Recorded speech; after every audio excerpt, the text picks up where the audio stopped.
It started when someone thought they had it figured out. Not in a loud, obvious way, but in that quiet, calculated way people move when they think they understand your limits. A comment here, a little disrespect there, testing reactions like pressing buttons on a broken machine. The plan was simple: poke, provoke, and wait for a reaction.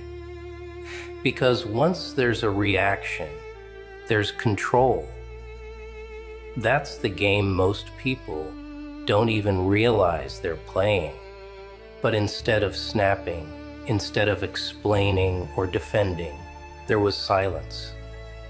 Not the weak kind, not the confused kind. The kind that makes people uncomfortable because it gives them nothing to work with. That's when things started shifting. Because the moment someone can't read you, they lose the script they thought they were directing. At first, it confuses people. They expect pushback, excuses, maybe even a breakdown. Instead, they get nothing. No long messages, no emotional speeches, no need to prove anything. That silence starts to mess with them more than any argument ever could. Because now they have to sit with their own behavior without distraction. And most people hate that. They'll try harder, push further, say worse things just to get something out of you. Not because they're strong, but because they're uncomfortable. And when someone is uncomfortable, they get sloppy. That's where mistakes begin. The same smart move they thought would control the situation turns into exposure. Not because you fought back, but because you didn't play along. There's a moment where it clicks, where it becomes clear that explaining yourself never really worked anyway. Every time you tried to clear things up, it just gave more room for twisting your words. Every explanation became another tool for someone else to use. So stopping that cycle isn't weakness. It's finally seeing the pattern. People who actually care don't need a full breakdown of your thoughts to treat you right. And the ones who demand constant explanations usually aren't trying to understand. They're trying to win. Once that realization settles in, there's no urge to over-explain anymore.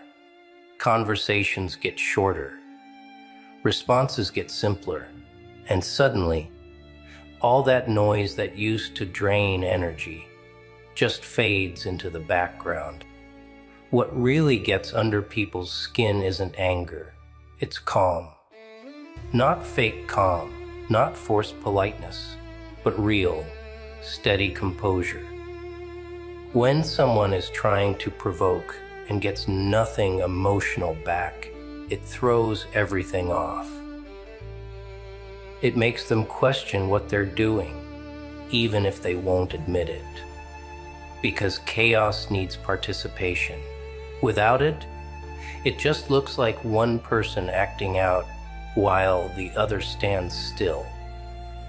And standing still takes more strength than reacting. It's not about being above anything. It's about not being dragged into something pointless. That's where the shift in power happens. Quietly. No announcement, no big moment. Just a steady refusal to engage in something that never deserved attention in the first place. Social pressure plays a bigger role than most people admit. There's always that underlying push to respond, to defend, to show strength in a way others expect. Staying quiet can look like losing to people who don't understand, what's really happening. And that's where most people fold. They'd rather look strong than actually be in control. But control doesn't always look impressive from the outside. Sometimes it looks like doing nothing while everything around you is loud.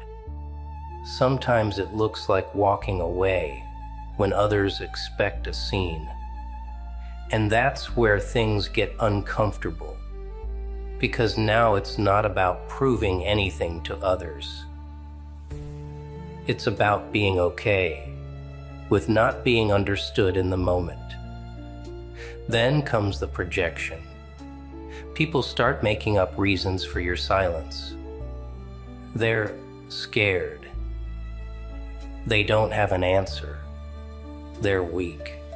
All of that says more about them than it ever will about you, because people fill silence with whatever makes them feel better. And when someone can't handle not getting a reaction, they'll create their own version of the story to stay comfortable. Let them. Correcting every misunderstanding is a full-time job that leads nowhere. The truth has a way of showing itself over time without constant defense.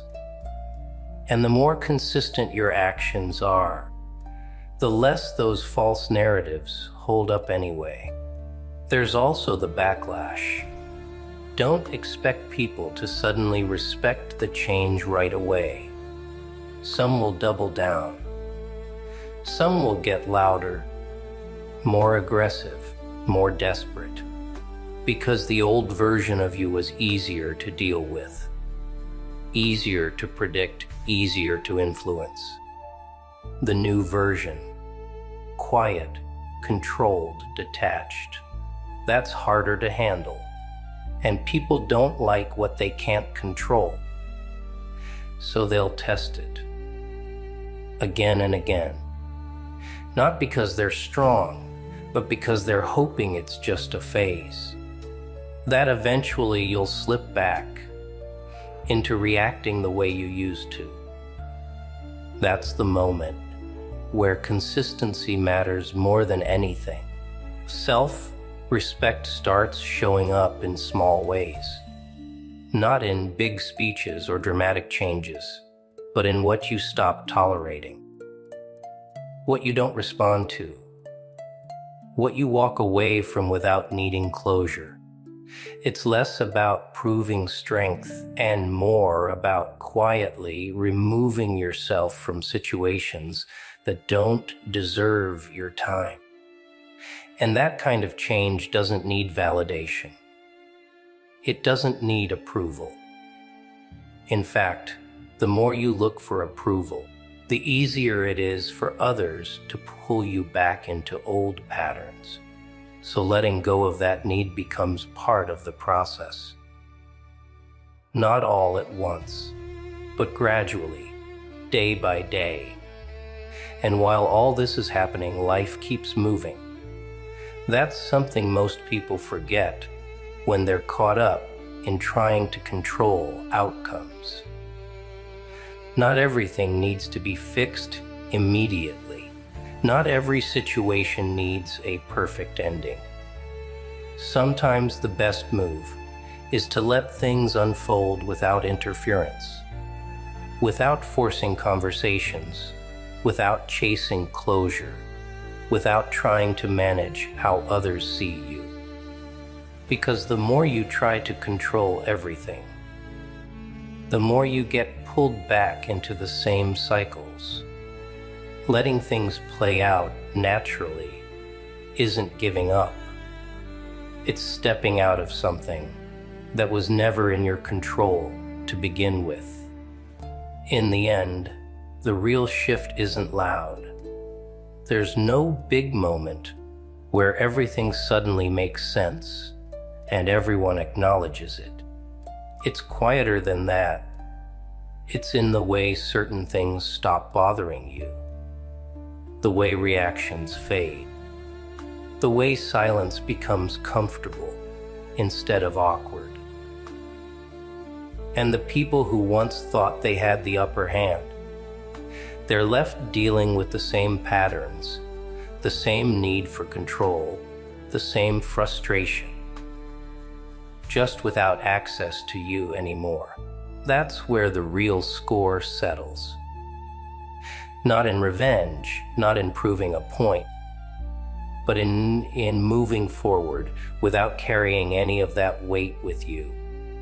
There's also that strange moment where nothing dramatic happens, and that's what throws you off the most. No big apology, no confrontation, no clean ending where everything gets explained and tied up nicely. Just distance, just quiet, and for a while, it feels unfinished, like something is missing. That's where most people mess up.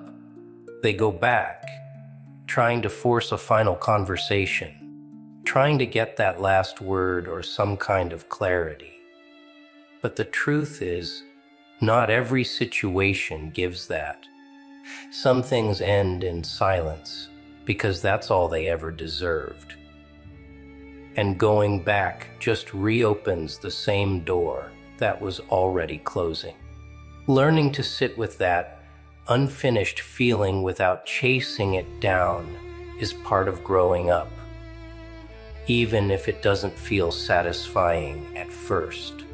Another thing nobody really talks about is how boring peace can feel after all that chaos. When things calm down, when there's no drama, no constant tension, it almost feels like something's wrong. That's because you got used to the noise, even if it was toxic. The constant back and forth, the overthinking, the need to respond, it becomes a habit. So when that's gone, there's this empty space that feels unfamiliar. Some people mistake that for loneliness and run straight back to what hurt them, just to feel something again. But that quiet isn't emptiness, it's space. Space to think clearly, to breathe, to exist without constantly being pulled into someone else's mess. It just takes time to stop confusing peace with boredom. And then there's the part where you realize not everyone deserves access to you anymore. Not out of anger, not out of revenge, but out of clarity. Some people only knew how to deal with the version of you that tolerated too much. The version that explained everything, that gave chances over and over, that stayed even when it shouldn't have. Once that version is gone, the connection doesn't really work anymore. And that's okay. Not every relationship is meant to grow with you. Some are tied to who you used to be, not who you're becoming. Letting those connections fade without trying to fix them is hard, but it's necessary. Because holding on to people who only fit your past will keep you stuck there, whether you realize it or not.